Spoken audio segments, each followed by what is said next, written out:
बीते दिनों पंजाब में प्रधानमंत्री नरेंद्र मोदी की सुरक्षा में बड़ी चूक सामने आई थी, जिसको लेकर कांग्रेस के मुख्यमंत्री भूपेश बघेल ने प्रधानमंत्री की सुरक्षा को लेकर कहा प्रधानमंत्री को हेलीकॉप्टर में जाने की बात कही थी, लेकिन अचानक बाई रोड जाने का आखिर उनका निर्णय कहां तक सही था। इस बात को लेकर मुख्यमंत्री भूपेश बघेल ने बीजेपी को दूषित राजनीति करने की बात कही है। मुख्यमंत्री के इस बयान के बाद बीजेपी के पूर्व मंत्री और वरिष्ठ नेता राजेश मूणत प्रधानमंत्री की सुरक्षा व्यवस्था पर सवाल खड़ा कर दिए हैं।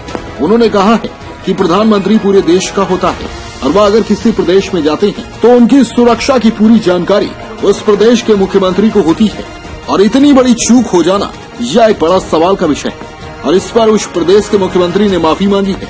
तो छत्तीसगढ़ प्रदेश के मुख्यमंत्री को बौखलाहट क्यों हो रही है? पूर्व मंत्री मूणत ने इस पूरे मामले को लेकर रचा या साजिश बताया है और कहा कि कांग्रेस को अगर राजनीति करने का इतना ही शौक है तो खुले मंच पर उन्होंने आमंत्रित किया है। झीरम घाटी में शहीद हुए कांग्रेस के दिग्गज नेताओं को लेकर राजेश मूणत ने कहा कि कांग्रेस इस पर भी राजनीति करने का कोई कसर नहीं छोड़ रही है। उन लोग शहीद हुए, वह नेता बाद में थे, उससे पहले वह छत्तीसगढ़ के सपूत थे और हमारे मित्र बंधु थे।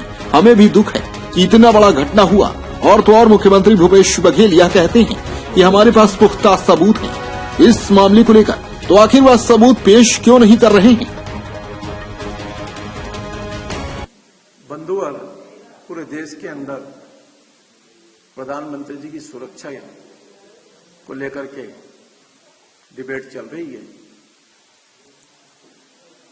कल पंजाब में बठिंडा में जिस प्रकार से प्रधानमंत्री की सुरक्षा को लेकर के पंजाब की सरकार की जो चूक हुई है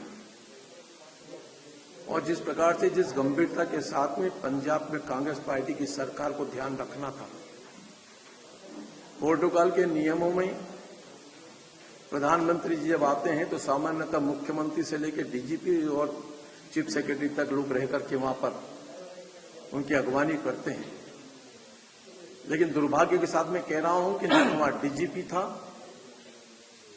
न वहां का चीफ सेक्रेटरी था। और जिस प्रकार से प्रधानमंत्री ने लोकल शासन प्रशासन से चर्चा करने के उपरांत अपना कार्यक्रम तय किया, क्योंकि वहां का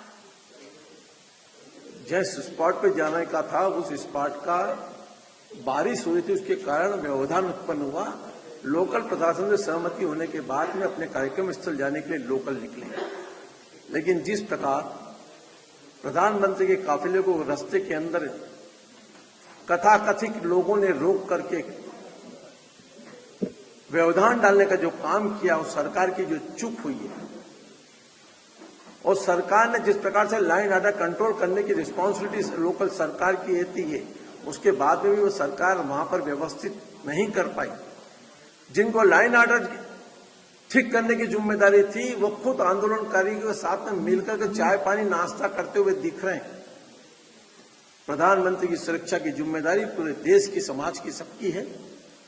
और जिस प्रकार की वहां प्रधानमंत्री की सुरक्षा में चूक हुई, उसकी भारतीय जनता पार्टी छत्तीसगढ़ सरकार निंदा करती है। छत्तीसगढ़ के मुख्यमंत्री जिन शब्दों का प्रयोग कर रहे हैं, मेरा आग्रह है कि सब चीजों को राजनीतिक रूप से ना देखें। देश के प्रधानमंत्री, पहले 2 देश के प्रधानमंत्री हम खो चुके हैं। हमने उसमें राजनीति नहीं की, ये किस पार्टी की, समाज किस वर्ग के हैं। वो देश के प्रधानमंत्री थे, 130 करोड़ लोगों का प्रतिनिधित्व करने वाले थे। और उसके बाद में सुरक्षा एजेंसी लगातार उसमें संशोधन करते जा रही है। और प्रधानमंत्री की सुरक्षा को लेकर के जिस प्रकार के छत्तीसगढ़ के सरकार के मुखिया कमेंट्स कर रहे हैं, उनको शोभा नहीं देता। मैं उनके बारे में ज्यादा नहीं कहना चाहता हूं, लेकिन एक बात आपके माध्यम से कहना चाहता हूं कि झीरम घाटी को भी राजनीति का अड्डा मत बनाओ। झीरम घाटी को भी राजनीति का अड्डा मत बनाओ। वो छत्तीसगढ़ मातारी के बेटे थे, किसी पार्टी के बाद में थे, वो भी हम सबके नेता थे और किसी पार्टी से जुड़े, उससे कोई फर्क नहीं पड़ता। लेकिन मुख्यमंत्री बार बार कहता है मेरे पास वो सबूत है, वो सबूत है, वो सबूत है। वो सबूत कब आएंगे, कब आएंगे, कब आएंगे, भारतीय जनता पार्टी पूछ रही है। वो सबूत सार्वजनिक करें, जनता के बीच में लाए, दोषी व्यक्तियों को सजा दें। हम निंदा नहीं करेंगे, हम उनका समर्थन करेंगे, लेकिन झूठ फरेब की राजनीति बंद करें और छत्तीसगढ़ के लाइन ऑर्डर को ठीक करें। यही अपेक्षा करता हूं छत्तीसगढ़ के मुख्यमंत्री से।